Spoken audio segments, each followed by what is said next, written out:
weeks into the lockdown in India, and the number of coronavirus positive cases has crossed the 30,000 mark, and the death toll is also past 1,000. Now, although the hotspots of coronavirus has slightly shrunk, however, the national capital remains a red zone. And now, in this backdrop, the Delhi government has decided to promote students of class 10th and 12th whose board exams, remember, were halted when India went under a lockdown in March. Their board exams were halted, and now the Delhi government has decided to promote these students onward depending on their internal assessment results. So Delhi government is going ahead with this, and also the Delhi Education Minister, Deputy Chief Minister Manish Sisodia has asked all schools to reduce the syllabus for the next year by 30%. Remember, the school years also shrunk this time, and schools will be opened much more delayed this year. There is obviously no clarity yet when that is going to happen. The lockdown that's supposed to end on May 3rd is unlikely to end on May 3rd, especially in the national capital. It's very likely to extend further. So yet there's no clarity on when educational institutions will reopen. So the syllabus for now, the Education Minister has asked schools to chop by 30%. Also, for exams like JEE and NEET, the syllabus will need to be chopped. Apart from that, the Union HRD Minister held a meeting with education ministers of states, and he has told states that the midday meals will continue despite the lockdown, and he's also requested other states to start evaluating the board exam papers. In other news, the Health Ministry has now said that plasma therapy is not a verified treatment. It's not a 100% treatment for the COVID-19 disease. Plasma therapy is actually a therapy that can and has been proven successful in reducing the severity of the disease in certain patients who may be critical, but it's not a treatment as such, and the Health Ministry has just reiterated that in its briefing yesterday.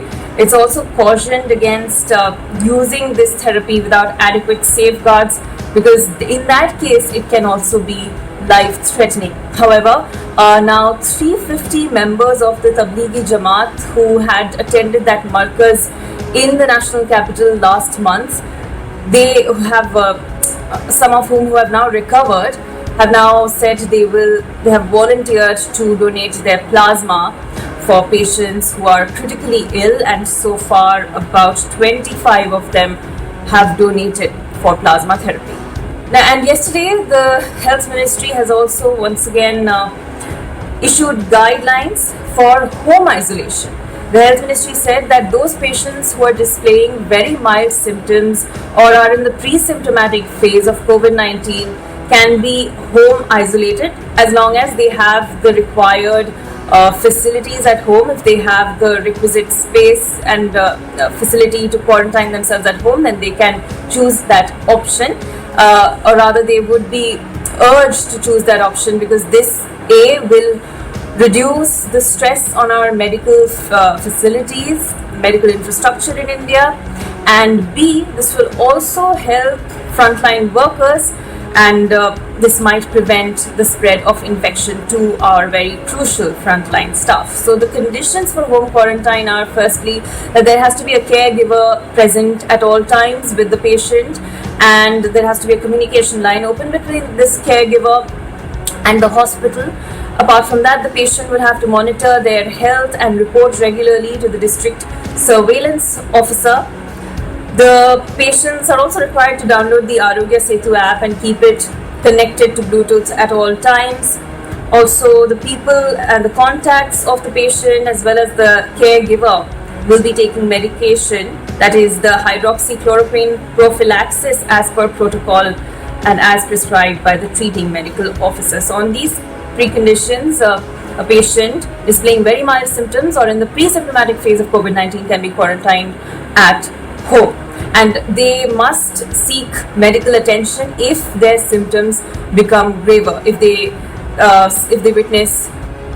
struggle to breathe, if they witness pain in their chest, if there's a discoloration of the lips or the face. In these circumstances, when the symptoms seem to become graver, can they seek immediate medical attention.